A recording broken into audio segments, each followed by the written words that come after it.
Frits Stulp. I have been working in the pharmaceutical industry and in consulting around pharmaceutical industry for a long time, 25 plus years. I did work originally in the industry for 10 years, and then I moved to the side of consulting, both at big consultancy firms. I had my own firm, which I sold at some point. And at this moment, I'm very happy to be working with a company called Implement Consulting Group from Denmark. And together we're even more focused on the human in the equation, which also leads a lot to the process. In the past, it has often been information systems, but now the focus is much more on the human and the role in the process. And my particular area that I get passionate about is the collaboration between the regulator and the pharmaceutical industry. I always try to look for that partnership for the patient, as I would like to call it. There are some governments or even societies that look at the industry with a bit more paranoid eye sometimes, to put it that way. And at the same time, we cannot do without industry and putting that innovation in. And it's the partnership that makes it work. And effectively, I really like looking at how can data systems and the right processes with the right people really help us to achieve those products for patients faster and more reliably.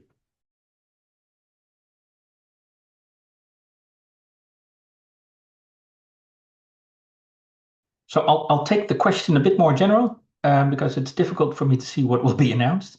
But nevertheless, like I said, my interest is very much at looking at those ways of working between the regulator and the industry.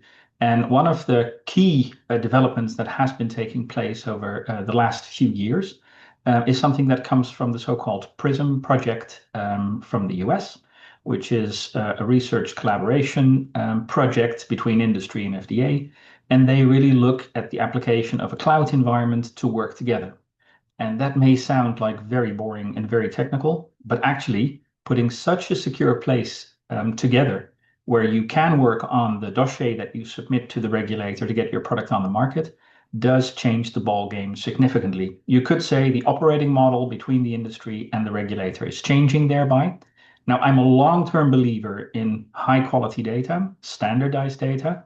IDMP is a topic that I've been involved with a lot. I won't bore you with it right now, but it doesn't disappear because actually you might be in the same room. You might have way more collaborative ways of working, but if you still don't understand what you're both talking about and you don't have a common point of reference, you'll still get confused, but now in the same room. So I'm really interested in this area. They call it trusted regulatory spaces. And to come back to your question, I think that way of working, which has been piloted lightly the past year, I think we'll see an acceleration to that. And that's what I'm heavily involved with. And I'm really eager to see how that's going to lead to actually very different ways of working and faster innovation.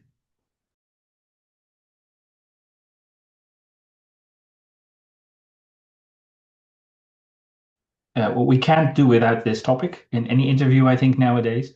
But the proof of the pudding is still in eating it. How do you make it work? Now, I think if you look at our industry and specifically the area that I'm in, which is the introduction of products, especially from a regulatory affairs point of view, then it is an admin heavy function. There is a lot of paperwork, there's a lot of rules for very good reasons. And that is, of course, a very suitable area to apply all sorts of automation and even AI. But to be honest, AI might get a bit bored with us there because they're not the most challenging functions that we're asking from AI.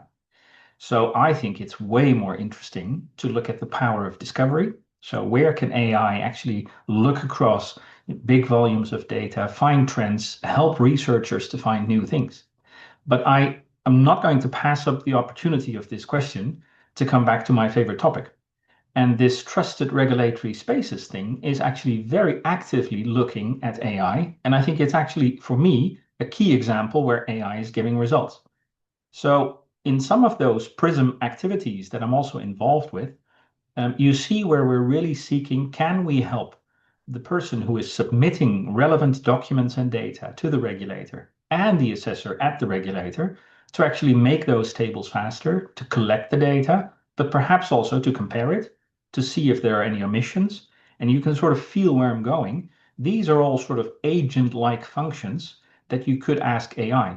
And if you break down the process in such simple steps, but all of those steps, you have an AI partner that excels at it, then I think in that very trusted regulatory space, because security of such key information, so confidential, is very, very important because often it is around the CMC part of the dossier, yeah? So really about the product itself. That's where I think we'll see a lot of progress in the coming period. So I'm eager to see that, eager to be involved.